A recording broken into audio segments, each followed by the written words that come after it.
we hope you are in the holiday spirit here on the eve of the eve of the eve of the eve of the eve of Christmas. It is our pre-Christmas show with Ken and Glenn and a guy named Scott.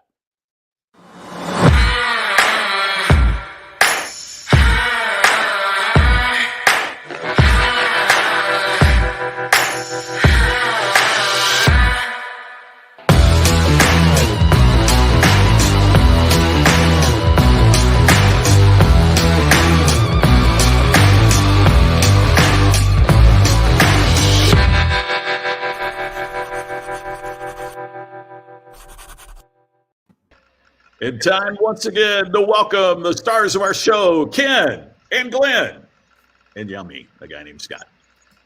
Hi guys, look at this festive background. Bam! Walls is prepared. Merry Christmas Eve. It looks like the holidays puked up all over our screen. I love it. Look at this. We have Amber Felt, Doug Kuzma, Charles Coachman, Brian Kelm, JR, and Bruce Mills are the first up to the plate. So, gentlemen, how are you guys doing? Awesome. Well, hey, this has been a great show. Good night, everybody.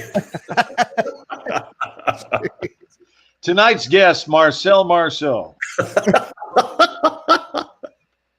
I don't know what that means. Do you remember the Mel Brooks film Silent Movie?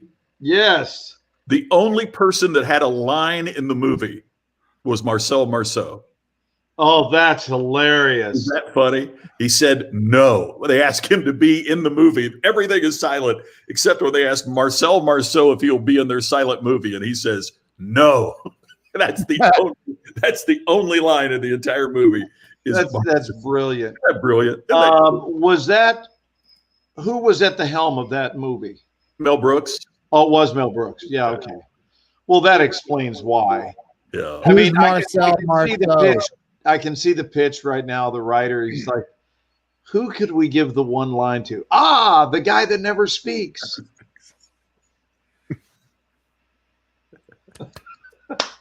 I don't know what you guys are on a topic I'm not familiar with. Hey, you know what I'm excited about tonight? Go ahead and ask me. I dare you. Gee. Hey, Glenn, what are you excited about tonight? I am excited about the fact that both Jupiter and Saturn are in a profound relationship with one another in the sky, and I just looked at it about 20 minutes ago. Oh, can you see it? Yes, and I'm going to tell you, you don't want to miss it. So, Ken, I don't know if it'll be visible for you right now or not. It's worth taking a look. But, Scott, I'm going to tell you when to do it, which is right as the sun is setting, which is in the western sky, and probably at about 40 degrees southwest. Okay. If that's the direction you're looking at, about 40 degrees off the horizon, you will see, this is to all of you, by the way, you will see Jupiter in the foreground, the largest of all the planets, and piggybacking right up above it is Saturn.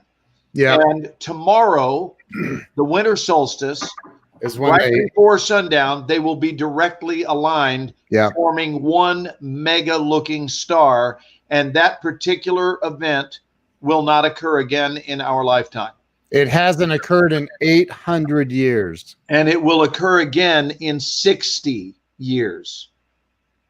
I might live that long. Please know that all of our viewers are encouraged to leave us for a matter of a minute or two. We'll still have the crew here enjoying, but go ahead and leave us and look up into the sky and remember the beauty that you are a part of.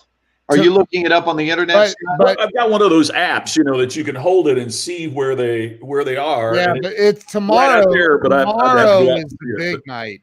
Yeah, tomorrow is the main event. Oh, it is. They're almost in perfect alignment tonight, but you can get a little peeky poo, and then tomorrow will be a direct. And so, of course, what that means is not only are Jupiter and Saturn aligned, it means that Earth, Jupiter, and Saturn are aligned, but we are on the opposite side of their orbit.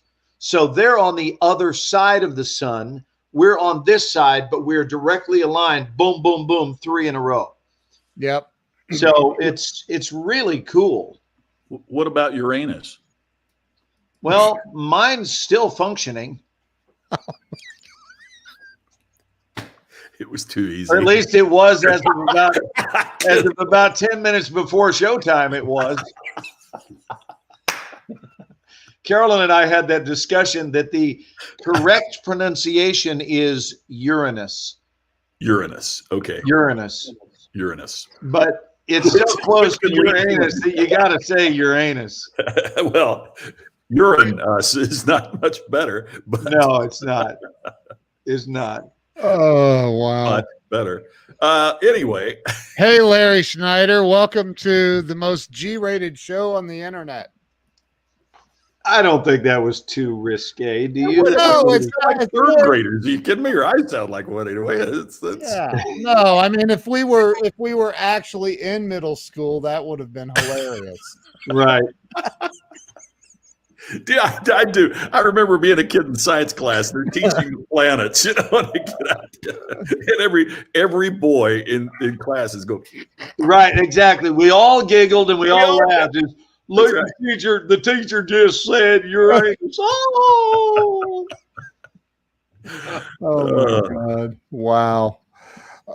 Justin says all systems go. Wow. Happy holidays, gentlemen, and to all of our viewers. We started this show on a holiday, and here it is, another holiday creeping up upon us. Is that crazy? I want to say hi to. We did. We started on Easter. That's a great. We started Easter Sunday, and Paulina, that is my dear bud out of Nashville. Yet another Nashville friend of mine. Nice, and an amazing recording artist, I might add. We had a lovely chat today, and I told her about our Sunday evening shows. So, Paulina, meet Ken Walls and Scott McCain. Hey, Paulina. So she is here with us tonight. That's another recording artist, Carrie Lynn Carter. Good evening, Carrie Lynn. Hello, Ernest. Hello, Robert. Kelly Williams, however, is a recording artist. So for real, I'm not kidding. She's very talented.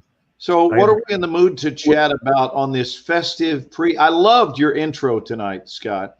Thanks. By the way, I haven't told you guys, I want to make sure I got this in real quick. I'm pleased to announce that I've signed an agreement with Columbia Records. And the agreement?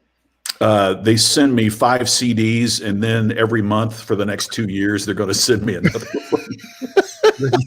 Wait, I didn't hear the payoff. Then what? They're going to send me 5 CDs for 99 cents, and then every month they'll send me another one. Glenn, did you ever join one of those CD clubs, Glenn? No, I never have. But you wouldn't know that to look back here. I know. Yeah, look at all Are that. you sure you didn't? No.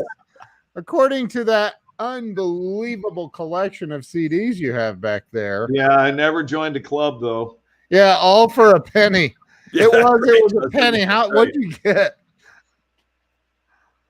I forget how many did you remember get? They like 5 CDs for a penny, and then you had to commit to like $12 a month for the next 2 years. Then you'd get a CD every month for 2 years. And then does it continue to escalate, or do they ever get to a max? Your contract, but wait, there's more. Wait, there's more. Within 5 years, you'll be at $100 per CD. Right. Oh man. Who still owns a CD player? I do not. I don't. I will openly admit that I do. I do too. And DVDs are gone. I mean, that's the other thing too. I mean, it's just amazing how streaming controls everything. Glenn, what was the DVD you gave me? You gave me a DVD. What was that? Was it Charlie Mopic? Yes. Was it Was it that? Charlie Mopic, yes. Yeah. So this leads me to believe that you've still not seen it. That's affirmative. Actually, Because you don't have a device to play it I on. watched it online. Oh, you did? Okay. Yeah. Well, that sort of renders me giving it to you meaningless, doesn't it? You may be a winner. Just a little. Who's Hey, doing that, by the way? Now that Yeah. Ed McMahon is deceased, which, by the way, Ken Walls only learned about that like a week ago. Last week. Who story. is doing the giveaway now that Ed is not? Didn't we talk about that? Isn't it? Well, I don't think we ever arrived at a conclusion as to is there a Publishers House giveaway being done, and if so, who is their spokesperson? Who writes those big checks?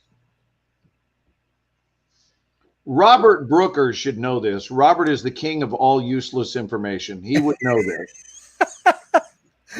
Poor Robert. No, I don't mean that in a bad way. I mean, he just knows a lot. Robert has like a Sony 5-disc CD changer. Like he shows up to parties to play.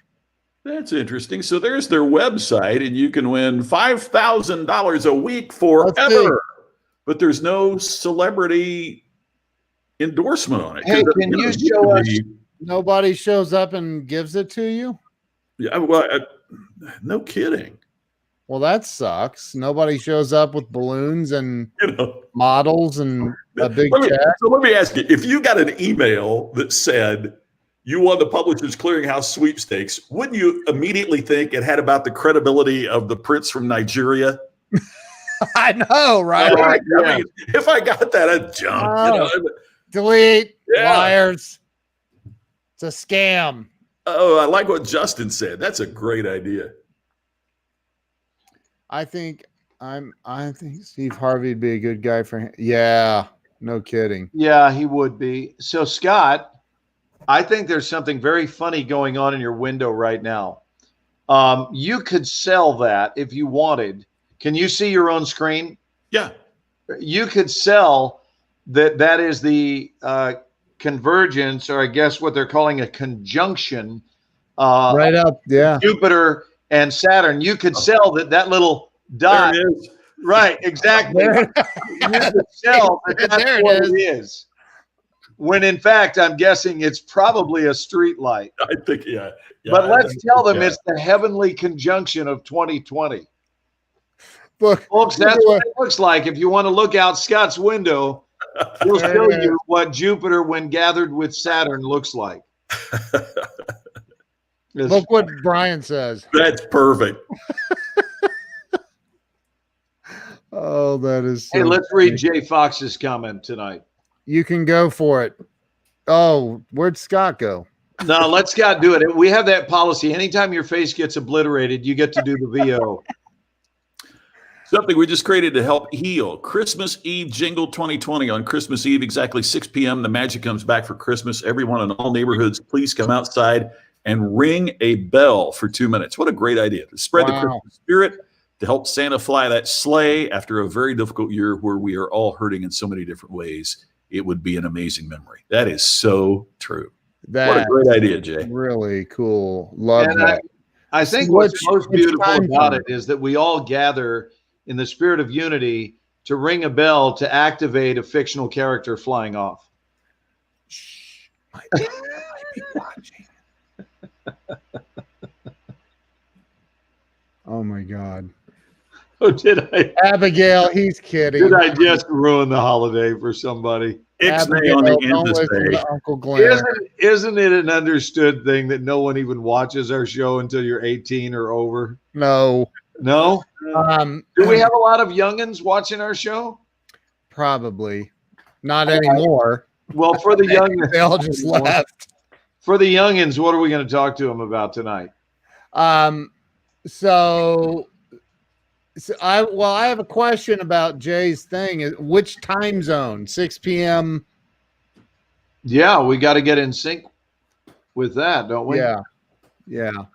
Yeah, because if you want all time zones participating, then we're going to have to do it at different hours to make that work. Yes. Yes, Joan. Joan is right. Thank you, Joan.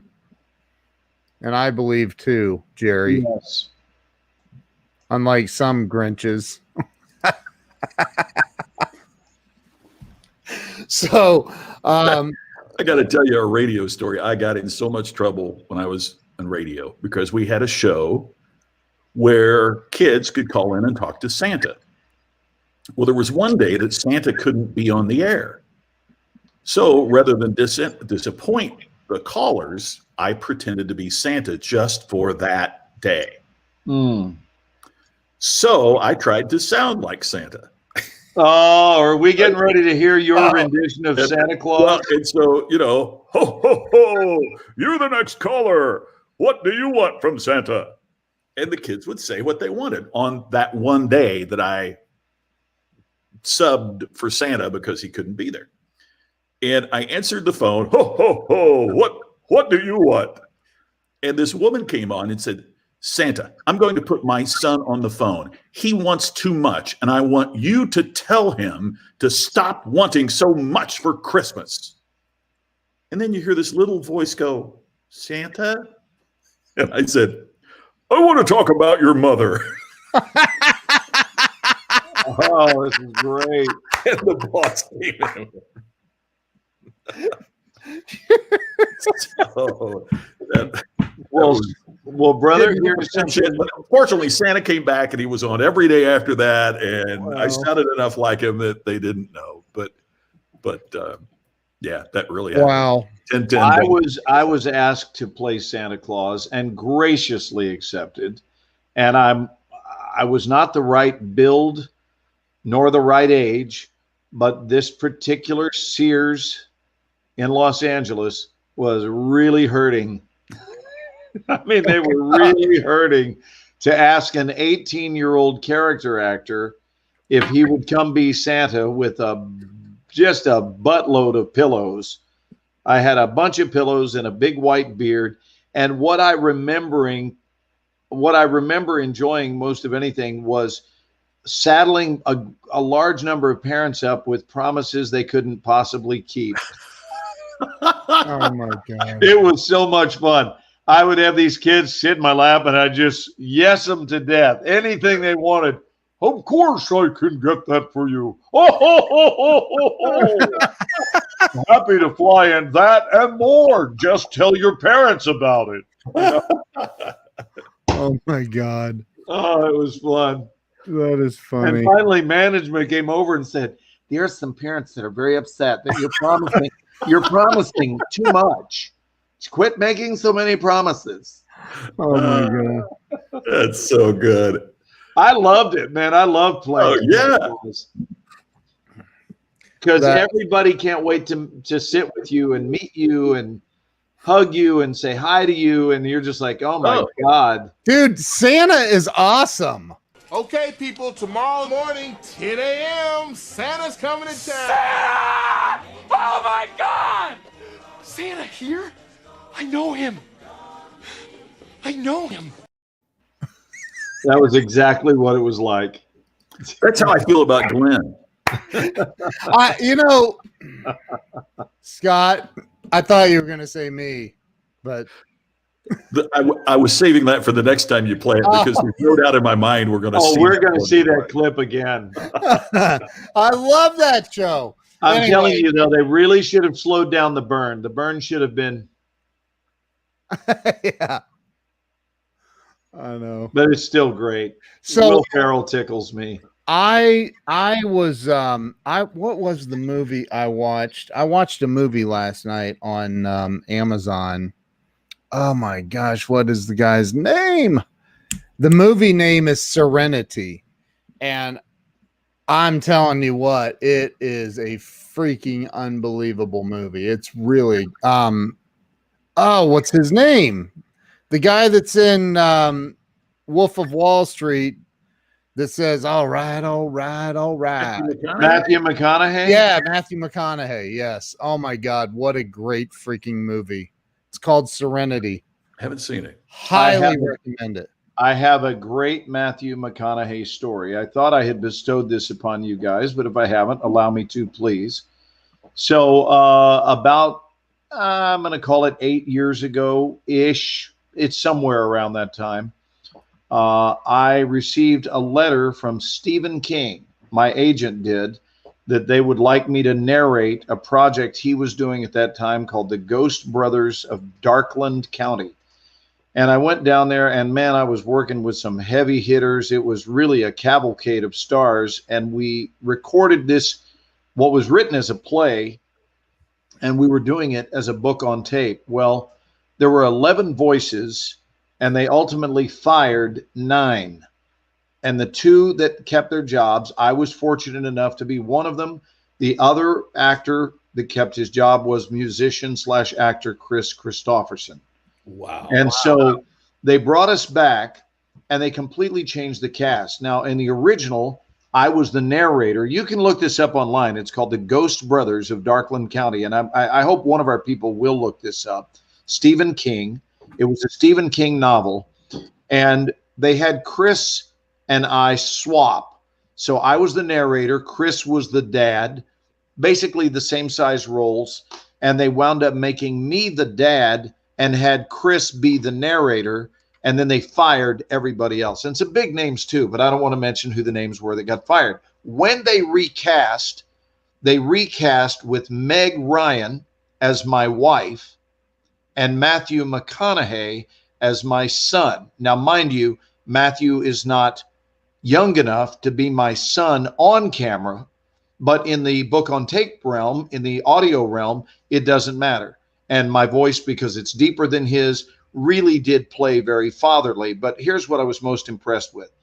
On day 1 of recording, the director announced that not only would I be the dad and Chris and I had swapped roles, but that I was the dialectician on set and would be the voice coach to help everyone with their thick rural Mississippi dialect. So if you have any questions, do not come to me. This is the director talking. I am not a dialectician. I don't know anything about these dialects. I am here for other reasons, but if you have a dialect concern or issue, you are to direct all questions to Glenn. And if Glenn hears anything that is less than believable, he is going to approach you to talk about that. So I realized that for the next couple of days, I'm going to be Matthew McConaughey's coach. Now, mind you, he has already received an Oscar. And McConaughey comes over to me right after that announcement and says, Glenn, man, I just want you to listen when we do this read through. I just want you to listen to me, man, jump on me like a hawk. Let me know if there's any way, shape, or form that I'm off. If there's a syllable that's off, you let me know. And he is the only one in the cast that did that. And he was the biggest person in the cast, which wow. He earned so much respect from me that day. And his was the best dialect of anyone in the group. He made a total of 5 words in the entire script. So you're talking about thousands of words. There were only 5 words that needed help. And Meg Ryan, on the other hand, was the opposite end of the spectrum. And she's a great actress, but her dialect just wasn't there. And we found out why she had been hired. It's because she and John Cougar Mellencamp were an item, and Mellencamp was one of our executive producers. Then we went, aha. That makes sense. Turns out that Matthew is a really good guy, and he was a pleasure to work with. Wow. And by the way, he's a co-writer with Stephen King on that, and his dad is a frequent viewer of the show. Nice. Yeah. Hold it. No, he's talking about Mellencamp, right? Yeah. Yeah. John's watches this all the time. Yeah. Yeah. We knew that. That John watches or his dad watches? I know his dad does. But come on, John, say hi to us if you're watching. Thank you for watching, and I have had the pleasure of working with your son. I don't know, are he and Meg Ryan still together, or was that something that came and went? Yeah. Okay. Yeah. But they were. Yeah, but it was really nice working with Matthew. He was very, very gracious, and I'm sure we'll cross paths again. He's also a fellow Texan. He seems like such a cool dude. Yeah, he lives down here in Austin. Yeah. You know, so we're just 200 miles north of Austin. Which, Glenn, that's funny you say that, because one of the things I was talking about with a friend of mine this week, who is a fan of the show, was it must be so great for Glenn to get to live in wherever he wants, to have the career that you don't have to be in LA all the time. And Right. Matthew McConaughey, there's somebody else, that has the career that he can live in Austin and doesn't have to be there all the time. Yeah, and just a couple of other notables that live in the Austin area, just random stuff. You guys might find this interesting. Sandra Bullock is a resident of Austin. Wow. Tommy Lee Jones does not live in Los Angeles, but rather a little town called San Saba, Texas, which is right outside of Austin. Wow. And also Kyle Chandler from Bloodline and Friday Night Lights lives in Austin. I'll be darned. So yeah, Austin's got a lot. Who was the last one you said? Kyle Chandler from Bloodline. Brad? You said Brad, right? Not Brad Leland. Brad Leland lives up here in the Dallas area with me. I thought he said I could have swore he said he. No, Brad lives in an area just north of Dallas. Got it. I don't want to give out the name of the town because all of a sudden people will be knocking on Brad's door. Yeah, right. Exactly. Brad usually watches our show now. He's an enthusiast. Brad's he's funny, man. He's funny. Kelly says the promo of the movie looks creepy. There's a movie? Well, it shouldn't be a movie. It should be of a book. Is there a movie now they're doing? They did it on Broadway for a period of time, so I don't know. Yeah, it was a play. Yeah, I saw. I was looking for. There is a play. I saw that. And when they first asked me if I could do the play on Broadway, it's a Stephen King project. I was preoccupied at the time with another shoot, and man, oh man, would I ever love to work with Stephen King. So, Stephen, if you're watching tonight, the answer is yes. Right. Did you remember that great Saturday Night Live bit for Weekend Update when Dennis Miller said, "And now let's go to Maine and interview Stephen King"? And it was John Lovitz dressed as Stephen King, and he's behind the typing. And he's just typing, and he's doing the interview. And the whole time he's doing the interview, he's typing. And they said, "Stephen, what's this next book about?" And he goes, and he has to look at the paper. And he said, "It's about a rabid dog that's possessed by a car." Oh, that's funny. How does he, not only how does he do it, how has he done it for so long? Just the volume of work that Stephen King turned out. And I was not a fan in the early days. And then I read Misery when it first came out, and I wow, what a book. And so I've read a lot of other Stephen King books, and I to have that longevity and to continue to turn out that great work, boy. Absolutely. I've got a pal in Nashville, Joe Calloway, and Joe has an interesting take. He said, we were talking, if you could be any celebrity, any famous person, who would you want to be? And instantly my pal Joe said, John Grisham. And I'm like, well, that's interesting. Why? And he said, because people love what he does. He makes millions of dollars doing it, but he could be sitting across from you at a restaurant and most people would have no idea who he is. Yeah. So he's got his anonymity. Yeah. To have the combination of fame and fortune with anonymity is so rare. And I just thought that was a really interesting. Well, I got to tell you though, there is a benefit to being recognized. For example, when Glenn and I were at the Loveless Cafe in Nashville, where his picture resides on the wall with all of the other really famous people, we got sat right down at a table. It literally only took 45 minutes. Right. And what was great is Ken trying to sell the fact that my photo was on the wall. That was fun. And he goes, and it's my buddy right here. It's him. Yeah, that's him. It's him right over there on the wall. Now how long will the wait be? And she said, Sir, it's still going to be 45. Been in line there behind Vince Gill. Yeah, didn't work. Yeah, behind Vince Gill.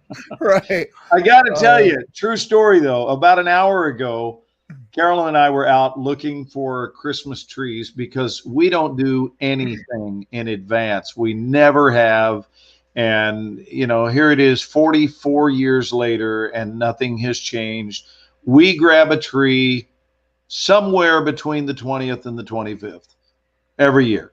So this business of it's December, let's get a tree. No, that doesn't happen. So we went out. We thought, well, we're not going to have a lot of time to shop because we always wind up getting that perfect tree. And there was a good old boy, and he and both of his teeth came over to help us. It was interesting. They walked over together simultaneously. Yeah, as a team. Yeah. He and his teeth, although the teeth were just a little bit behind him, they made it up, and we're talking. And now, mind you, I've got my mask on, and he goes, "Hey man," he goes, "anybody ever tell you that you sound like that old general in the Transformer movies?" And he said, "Sound like, not look like," because you can't. I mean, my mask is in my face. He goes, "You sound like," he goes, "Man, I've seen the movie so many times. You sound just like the guy." And I said, "I am the guy." And he goes, "Are you serious?" And then I told him a couple of Transformer stories. And he goes, "Hey, man, let me fix you up with a tree." and so and we wound up taking pictures. I don't think it's going to be that significant because I'm sitting there wearing my mask. But I got to tell you, there are advantages for sure when it comes to people if they are a fan of some project, because you do get special treatment. And here's the problem.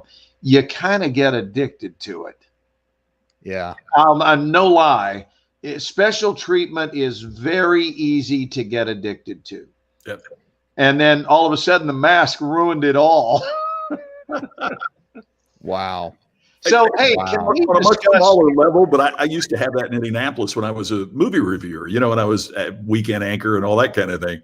And boy, after about a month after I left the television, it's back of the line. I'm sorry. They can forget. Fame is so fleeting. Don't you remember who I used to be? Right. I'm wondering, guys, if we could spend some time tonight just sharing what our biggest blessings have been. And I'd love to hear what our blessings are from our group. I'd love to find out what they are celebrating during this Christmas time or Hanukkah or Kwanzaa or whatever you're celebrating. It is a festive time. It's the New Year's. The year is winding down. I'm one of those people that never jumped on the 2020 sucks bandwagon. I didn't. I refused to, because I understand that COVID-19, the year itself had nothing to do with its arrival, meaning it could have shown up any year. It's not, my point is, it's not the year's fault. And I think we owe it to 2020 to not overlook its intrinsic beauties that came our way. Yes, it's been a difficult year for most people, and really difficult and really sad for a lot. But again, it's not the year's fault. And we need to remember, I think we need to be mature enough as human beings to recognize that there is no such thing as an intrinsically flawed day. There is no such thing as an intrinsically flawed year. And we can prove this by simply being mindful of the fact that on the day that you've labeled, by noon, no less, by noon, some people have already written off the value of a day. Oh, this day sucks. And you're thinking, and you got up when? Well, about 9 o'clock. So 3 hours into the day is disgusting. And what I would love to remind those people is no matter what has befallen you during that same day, somebody won the lottery. Somebody had their first kiss. Somebody got the news that they were going to be given a raise. Somebody lost their virginity and was elated about it. So the day was good, really good. for somebody. So the day itself, it seems to me, is always neutral. And we are the ones who put our fingerprint on the day and label the day to be whatever it is. But the day is just always neutral, and we get to decide. That's why I think it is in our best interest to always label the day beautiful, no matter what it is we're dealing with. We can say that I've had a very sad thing happen, but is it the day that's broken? And I would say no. On the worst day of my life, which was the day my brother died, that day itself was beautiful. And it was March the 12th. And I'll promise you, that was a year and a half ago. This past March 12th was beautiful. It was not automatically bad. And Scott, I can't imagine that the anniversary of your first wife's death is automatically by design a bad day. Am I right? I mean, don't you go out and have wonderful days on that anniversary, or is it just always terrible? No, I mean, there's always a twinge of pain. Sure. But I think about, I remember walking in the service was held at the funeral home, and the guy that was the best man in our wedding was the first guy that walked in. He's from Des Moines. He flew in from Des Moines just to be there. My pal Joe Calloway that I talked about flew in from Nashville. Larry Wingate came. Larry Rosemary drove up from Phoenix. I mean, I was surrounded by love and by caring.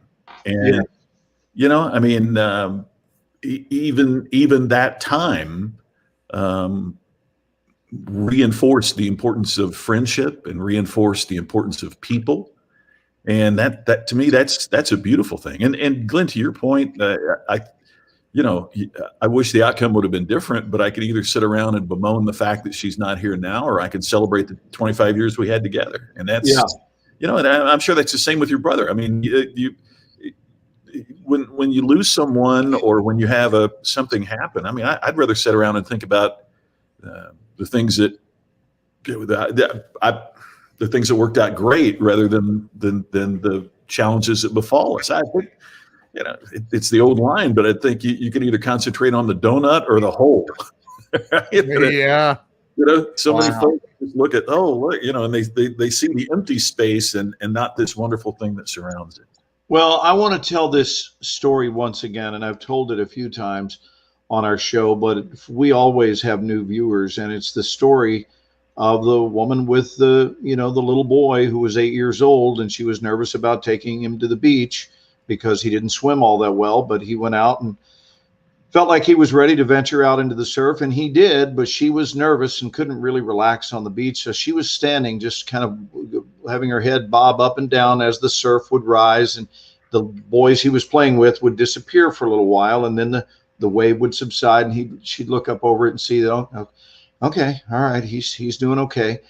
And he was out there about 20 minutes when all of a sudden a bigger wave came in, and it took the kid under. And when the wave settled down, she looked, and he was nowhere to be found. And she screamed for the lifeguard. The lifeguard rushes out there. The water is crystal clear. He can see that this boy is on the bottom, dives down, grabs him, brings him up to the shore, and he is non-responsive. And so he is performing these compression moves, and he works on the kid for over a minute until finally he gets a response, and the kid and coughs up the water, and he turns to the woman and says, "Ma'am, your boy's going to be okay. He's going to make it." And her response is, he had a hat.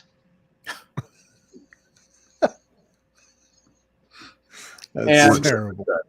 And, it's the truth is there are many people in our world that suffer from the "he had a hat" syndrome, where they are so ready to pounce upon that which is unsatisfactory that they miss out on the much bigger blessing, which is really expressing its enormity, or at least it's trying to. And here they are preoccupied with the thing they're most disappointed in. And so if that speaks to you, I mean, if it makes you chuckle, good, but make sure you're not someone in the world who's always going, he had a hat. right? Just notice what's great. Don't spend time noticing the itty bitty things that may be askew. Read that one, Ken.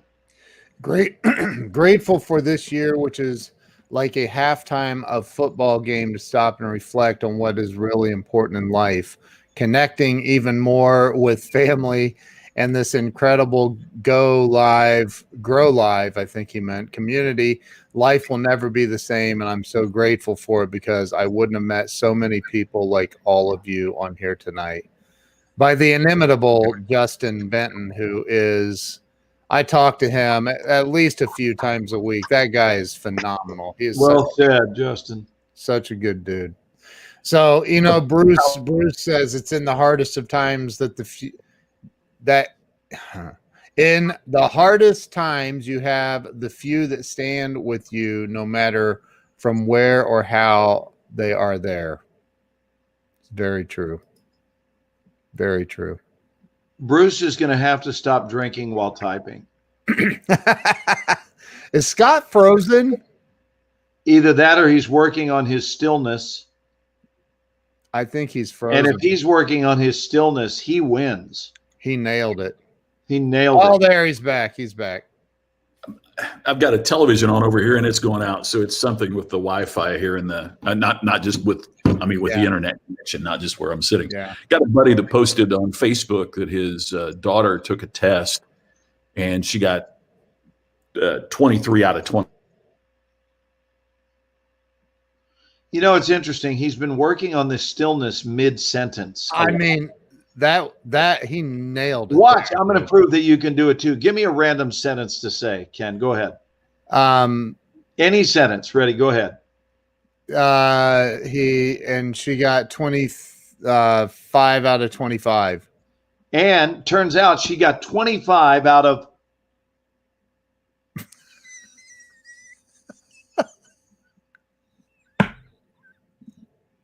See, how'd I do? You nailed it, dude. Scott, you're back. Talk to us, baby. No, Scott's like, no, is really, he frozen again? He's playing possum now, man. He's really got, like, Wow. he's not even smiling. Look, Listen, see if we can get him to crack a smile. if you guys don't feel like cooking tonight, just know that you can get Scott frozen and you can eat him at any time. You can be with him. He will keep you company at any time, but you can pick him up tonight at a discounted rate, absolutely frozen. Take him home, put him in your freezer, and when you're ready to be entertained by his beautiful romantic voice, just thaw him out, and it'll be one of the best thawed out decisions you've ever made. Look, Weldon. Oh, he's been home and in bed since 7:30. Good for you, dude. Is that 7:30 tonight? Yeah. Well, welcome back home, Weldon. Yeah, man. So good to hear I'm that. so man. grateful that you are out of the hospital now and back for the holidays. So good. That's just beautiful. Scott does not look amused. Do we have him back? Oh, hold on. I think he might have texted me. Internet is down. We'll try to connect on phone hotspot. Oh, boy. All right. Well, we are capable of towing the line. We've done it in his before. absence. We've done this. Scott beat you at being frozen longer. It's true. That is true. Well, looks like Glenn's internet's out too. I love doing that to people because you can do it always with your mouth. Just a little. I do that to our dogs. Do you really? Does it mess with them? And I'll like stare at the younger one, the pup, and dude, it freaks her out. It really freaks her out. My favorite phrase is, I'll tell you, I left the gold.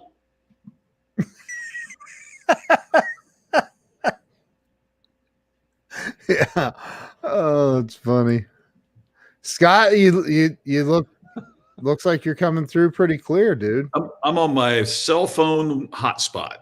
It's working. The internet internet is down in the house, so we'll see how long this lasts and if the internet comes back on. So sorry about that. Well, Dude, you have pristine.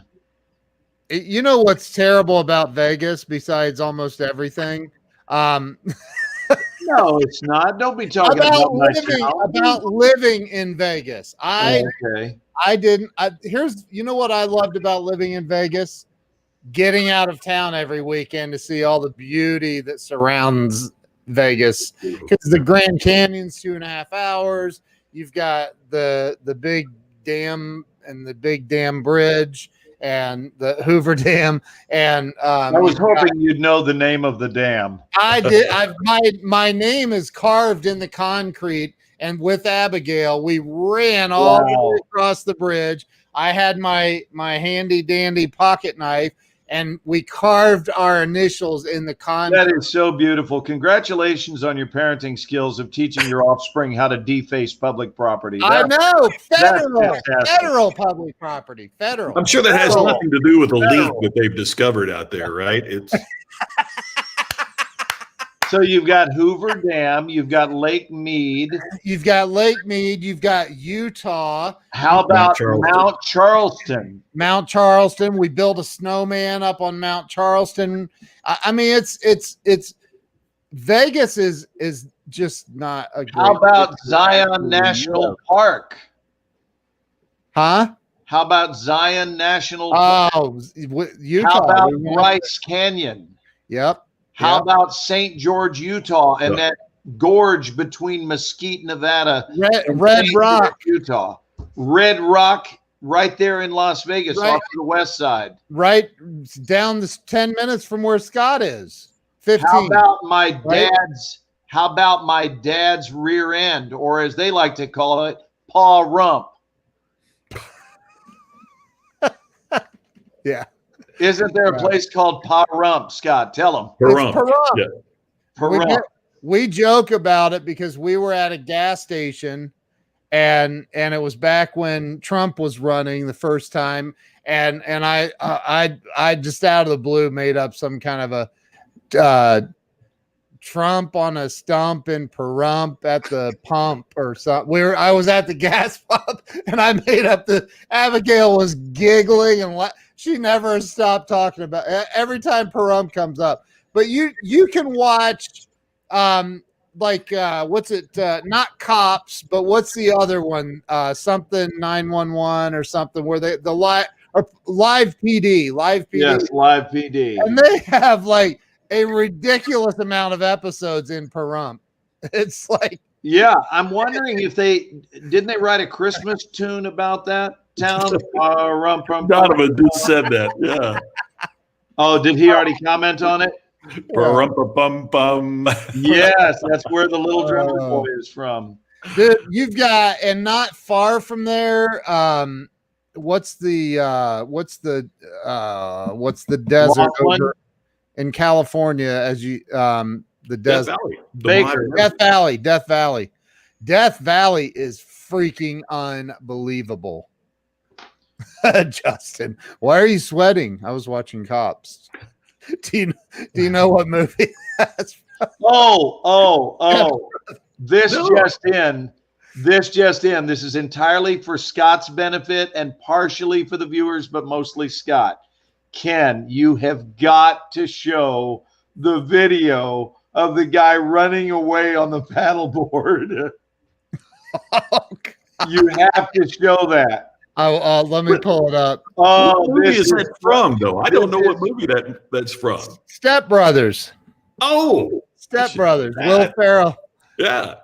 Such a good movie. Okay, so get this, Scott. There was a guy earlier in the summertime that they had declared, I guess, the beach off limits, and he was out there, and so they were trying to arrest him for being on his paddleboard without a mask.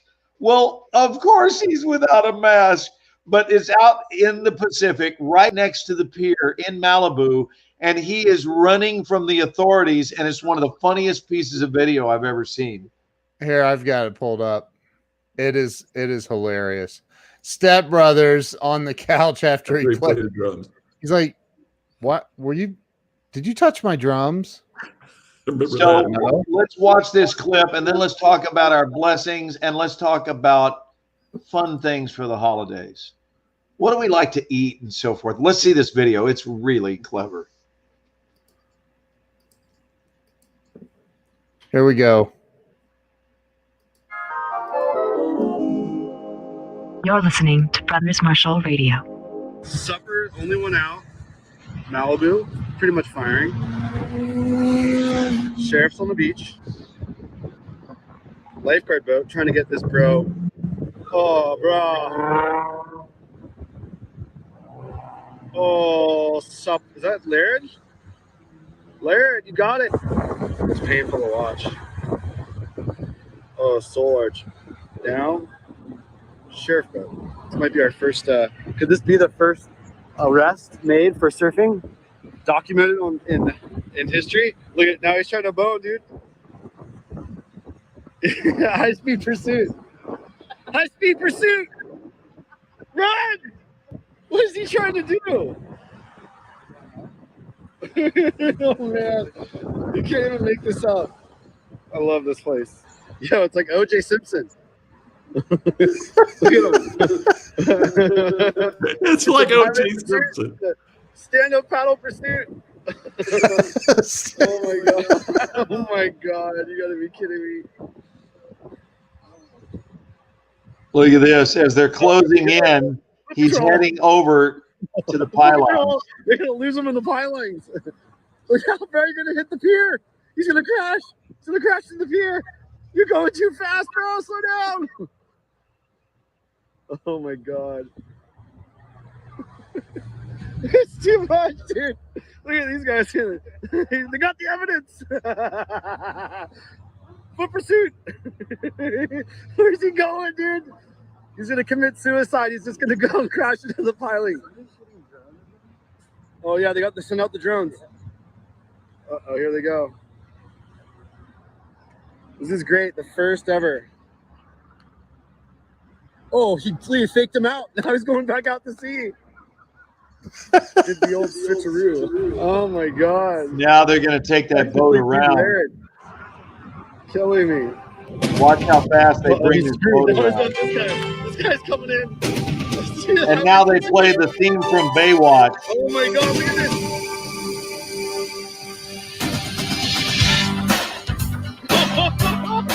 It's Baywatch. Throw the tacks down. Pop the tires. Oh my god. Spray him with a hose.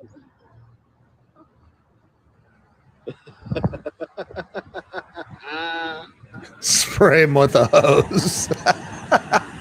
Uh-oh. Sheriff boat. Oh.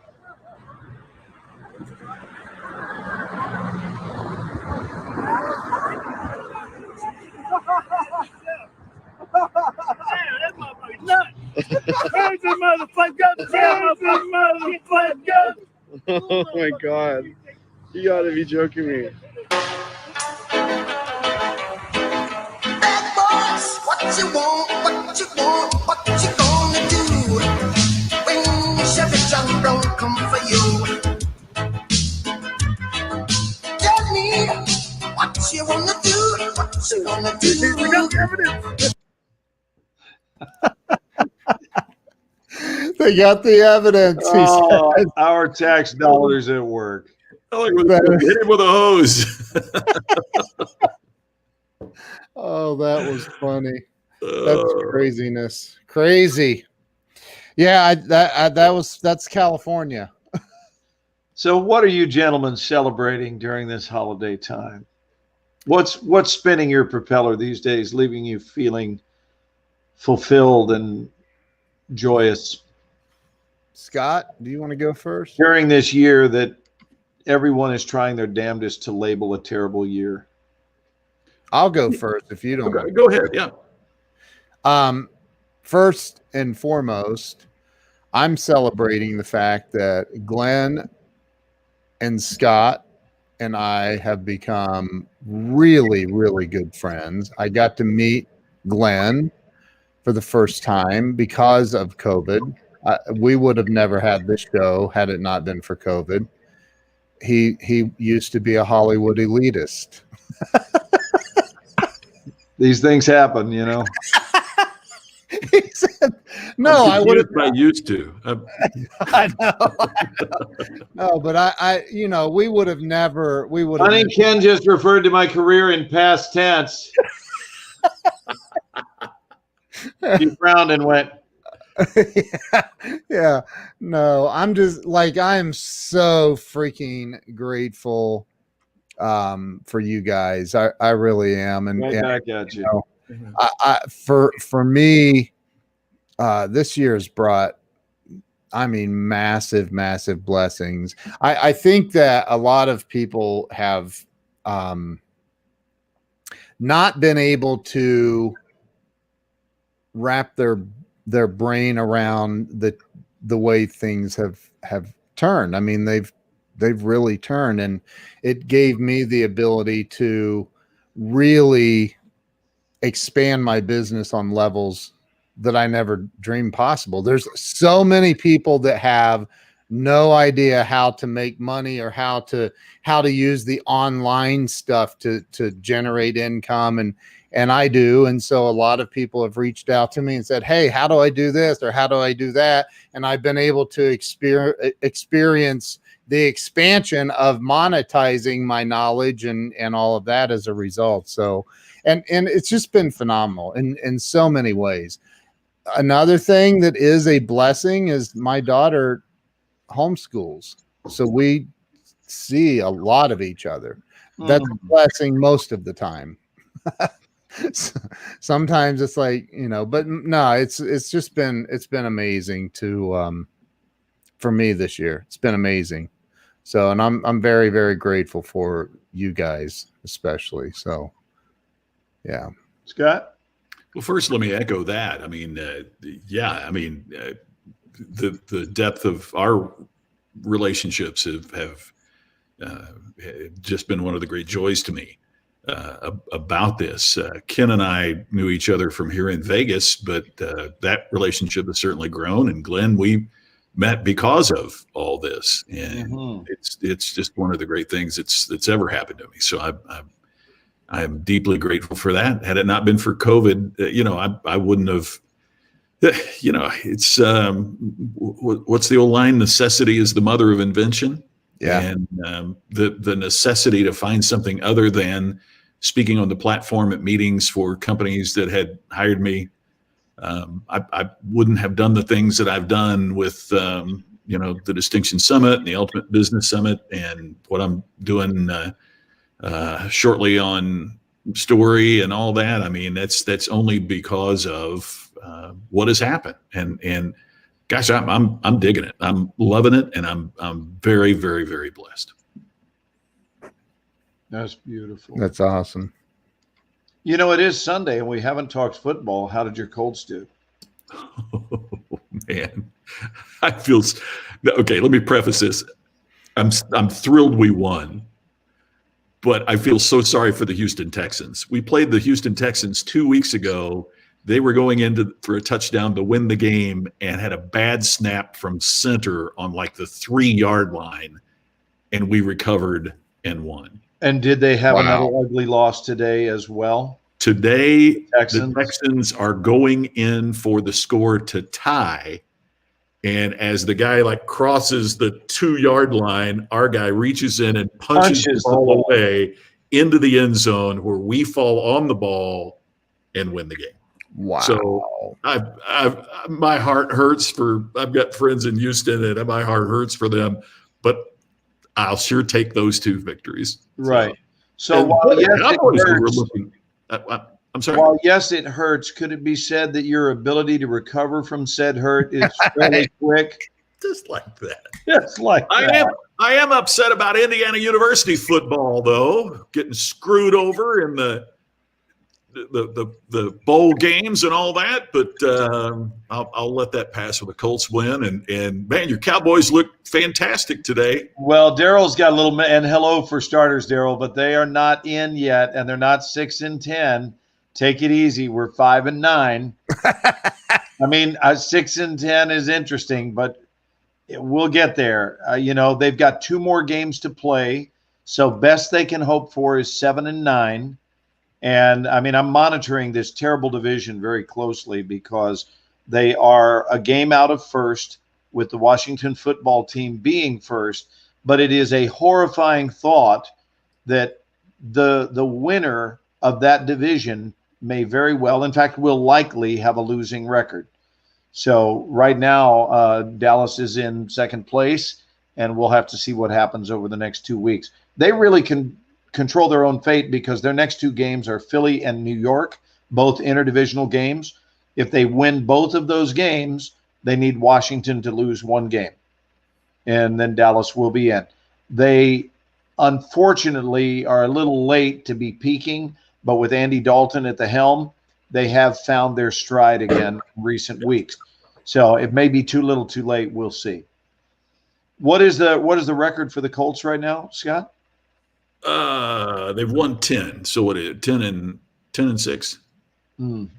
Play in Pittsburgh next week, Ken, and then home against the Jacksonville Jaguars. Oh, did the Colts play Pittsburgh next week? Next week. I apologize in advance. I know it's gonna be bad to see you cry on next week. I don't even know, how are the Steelers doing? I heard they lost. Oh, they're having a great 10-4. Yeah, that's right, Brian. Yeah, they're Steelers looking great. Like 12-2 or something, or yeah, they lost their last game. They were tied with Kansas City for number 1 in the AFC, but then they lost their last game, and then Kansas City won today in New Orleans. That makes them 13-1. Yeah, they've only lost 1 game all season. And by the way, did you see the Jets won today? It's behind Jacksonville. For the race for the quarterback from Clemson. For the number 1 draft pick and so forth. Yeah. They can't even lose right. Being a Colts fan, the year that Peyton Manning, got hurt and was out, and oh my God, we had the worst quarterback in NFL history. And you'd go to games and you would hope the Colts would lose, and the whole stands were chanting, "Suck for luck, suck for luck." Suck for luck. So in other words, hoping that we would suck in the game so we would get to draft Andrew Luck. So, right. Oh, jeez. So that was the chant of the game, suck for luck. I love this. Justin says the Jets pulled the Jets. Yeah. I mean, they can't even lose properly. They're so bad. But by the way, somebody asked how my mom is doing. She's out of the hospital. She went home today. Yeah, she still has a cough and a very, very low grade fever, but I think she's out of the woods. So yeah, good. I'm grateful to hear that, Keno. I know she's grateful to be out of that damn hospital. And that speaking of that, every single week at 9:04 on the money, Scott. Oh, it is. It's 4 after the exact time that every week at this precise time we play. Ooh, that's just wrong. Right. We used to play it during the hereafter. Now we play it at 4 after. So I talked to my mom this morning. Can I go first, by the way? Please. Yes, I talked to my mom this morning. She still hadn't seen a doctor. There's more critical cases, I guess. And so it was about 10:30, I think, this morning. And I talked to her and she's been in there 3 or 4 days, I think. And she's telling me, I haven't seen anyone yet. I said, "Are you going home today? You sound, way better." And she's like, I think, I don't know, that maybe not, because I had a fever. And a fever meaning it went up to 100.2 or whatever. So it's a very low grade fever. But so I said, well, I'm sure that they'll send you home. Sounds like you're doing better. They're controlling all of this. And so she says, well, if I'm staying here another night, they need to change the sheets on this bed. And I said, what? She goes, they haven't changed the sheets on my bed since I've been here. And it's horrible. It's got this terrible, terrible sour smell. And I go, they haven't changed the sheets. What? I said, get somebody in there right now to change the sheets. That's ridiculous. And she goes, well, and my mom's always just, help, just like, I don't want to put you out. They're very busy with it. I'm like, I understand, but you're not staying there for free. So tell them to change the sheets, Mom. Like, or I will call over there and the sheets will be changed quickly. So I just thought, ooh, that's just wrong. That's wrong. Like, what the heck? They should be, especially in a hospital, they should be changing them a lot. I don't know. Anyway, I think that's disgusting. I do too. Yeah, I do too. And just plain wrong. I mean, when you have a fever, you're, sweating and all of that. Oh my God, look at this. What Weldon's saying about his hospital stint for 3 weeks. One time. That's crazy. Mm. Is that COVID related? How could that be COVID related? I'm asking. I'm not assuming it is. I think the only way it is because the staff is they're short staffed. This is the reason I'm asking. Yeah. And you haven't traveled. Well, I guess you did. Did you stay in a hotel when you were down in the Carolinas? Yeah. Because, I just got back from 13 days in Atlanta, and you only get service if you request it. Yeah. They don't make up the rooms automatically. Right. So go ahead and ask me how many times I had service. How many times do you have service? 0. I didn't think you had it.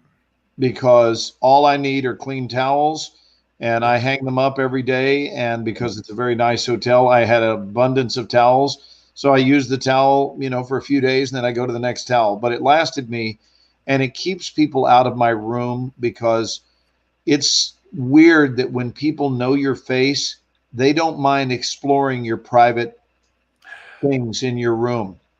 Yeah. They don't mind going through drawers. They don't mind going through suitcases. I know because I've had it done where I actually monitored where the zipper placement is. By the way, if you ever want this tip just in, what is it, Glenn? All right, I'll tell you. This tip just in, folks that are watching us tonight. If you ever think someone might be messing with your stuff privately, memorize the location of your zipper on your bag. Yeah. And then leave it out. Don't zip it all the way up. Zip it like 3/4 and then meet it with the other zipper, but have it marked off exactly where it is. Very few people pay attention to, if they unzip something, zipping it back up to the exact same spot. And it's a great way to catch a thief or catch someone that's messing with something that they shouldn't be messing with in your room.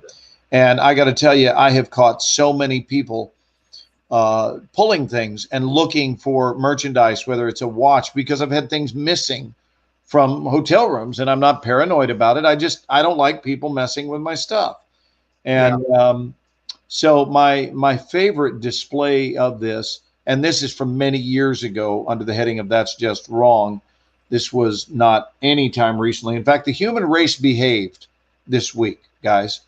In my life, the human race behaved this week, with the exception of one restaurant that we did walk out on because of a mask situation. But that was the fact that they advertise heavily in multiple spots that you must wear a mask in order to come into this building. And we walked in, and this clown has his mask down here. And then we looked through the window to the cooks, and neither one of them had it. And I pointed out that we were leaving.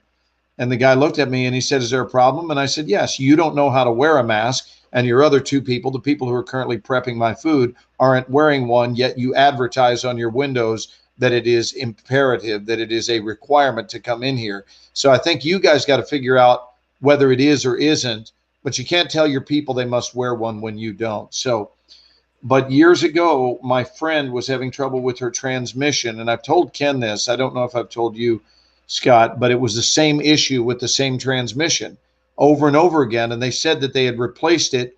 And finally we said, screw it, put in a brand new one. and I was helping her supervise this. She had been in like 3 times to service this transmission, getting a rebuilt, and it was performing the same way. And something led me to believe they were not putting in a rebuilt. They were leaving her with her same one. So now they charge her for a new one. We went in, and when they put it up on the rack, I asked the manager, I said, before we take this out and test drive it or anything, is the manager here? Manager came out, and I said, okay, I'd like this car to be put up on the rack before we take possession of it. He said, okay, sir. And he puts it on the rack. And I said, so now this is a new transmission. Is that correct? And he said, yeah. I said, then if it were new, and now the car is beginning to slowly rise, I said, if it were brand new, he said, oh, it is, sir. I said, if it were brand new, then it probably wouldn't have my initials on it. Oh. And they lifted that thing up, and I had taken a metallic scratch awl, if you know what an awl is, and I had before I ever left the house, had gone under the car and put my initials on the messed up transmission, and they were trying to sell my friend her own transmission as a brand new one. And there were my initials as it went up. One of the worst places that people will take advantage of someone, an unsuspecting customer, is with regard to auto repair. So this is why. What did the manager say? I told him, I said, I looked in no uncertain terms. I explained, I said, here's how this is going to go down. You're going to put in a brand new transmission right now, or I will have your business shut down. Because we videotaped this whole exchange. Wow. Back in the day when we had camcorders, and the whole exchange, my friend is filming of me talking to this guy. And I mean, that's just, talk about, that's just wrong. Man. Yeah, that's wrong. So, Glenn, somebody said, I'm trying to find the comment, but somebody said here, it was Justin. I don't think we heard Glenn's grateful take on this year and season yet. My gratitude is ongoing throughout the year. It's been a phenomenal year. Yes, it was certainly disappointing for the show to be shut down instead of the traditional 2.5 months that we would have been down. We were down for almost 8 months. But, you know, I still get to do what I love. And because Ken showed me how to be on Zoom, we were able to preserve the school.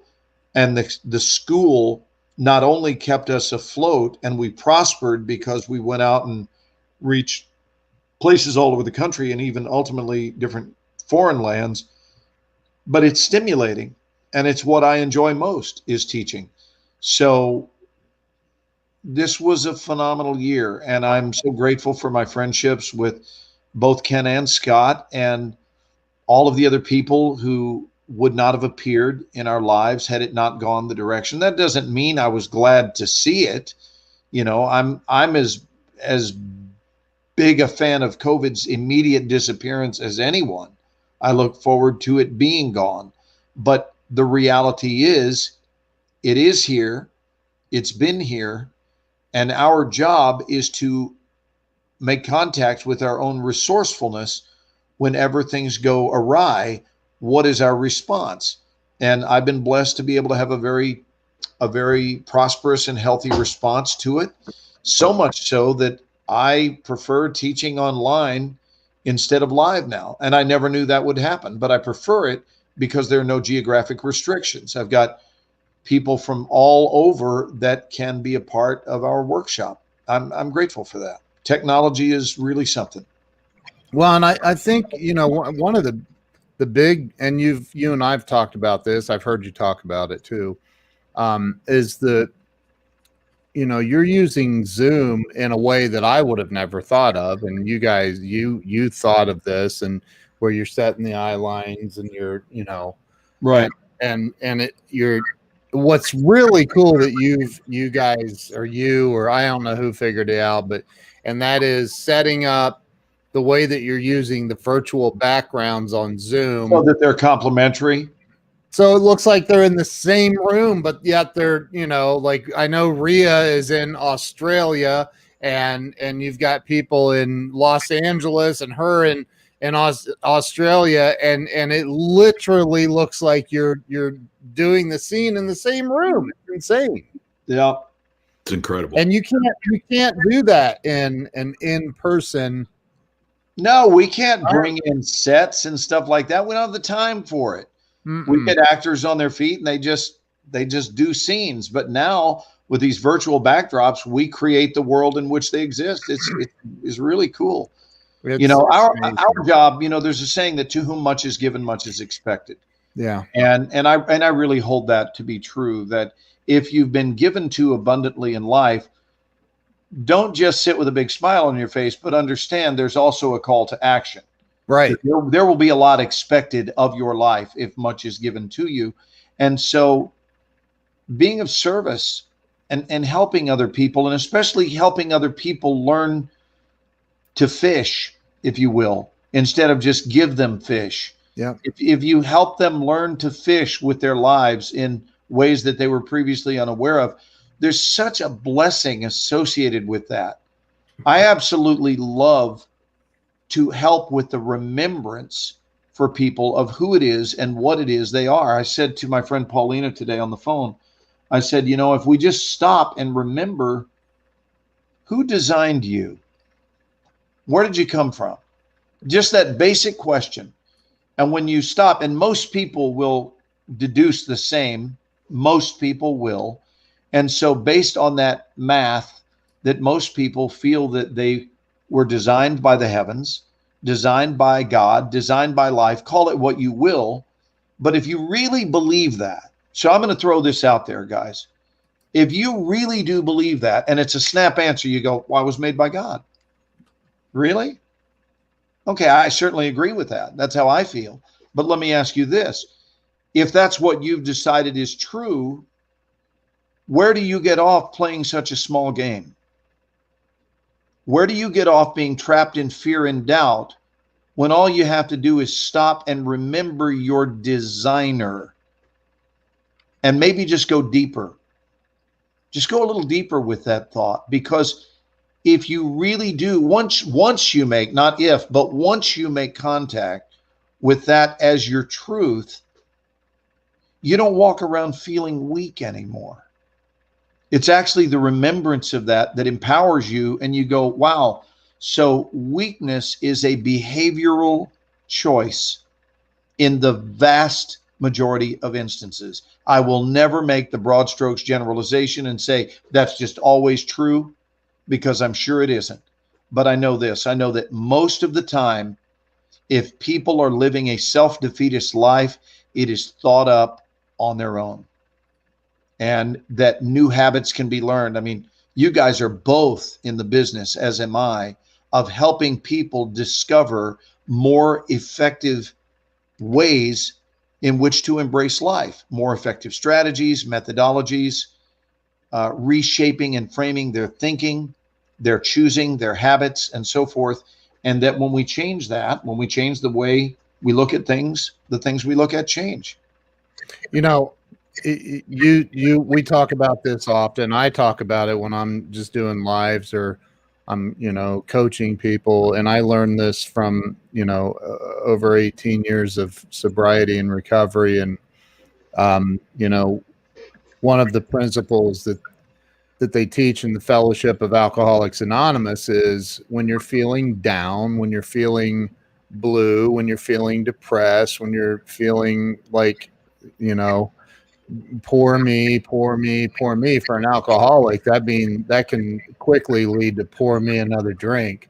Oh, I've never heard that. Pour me another drink. Yeah. First time I've heard that. Wow. And so, to get out of that, it's always the solution is 100% of the time, reach out to someone else and help them. Reach out and help them somehow. Doesn't mean you have to show, but COVID's okay. You have a phone, call some people. Hey, what can I help you with? What do you need help with? How are you feeling? Not how are you doing? Mm-hmm. How are you feeling? That just triggers something with most people where they're like, oh, nobody asked me how I feel. I feel like shit. I'm sick of everything. Blah, blah, blah. Okay, great. Well, let's talk through that. And you can help people in that way.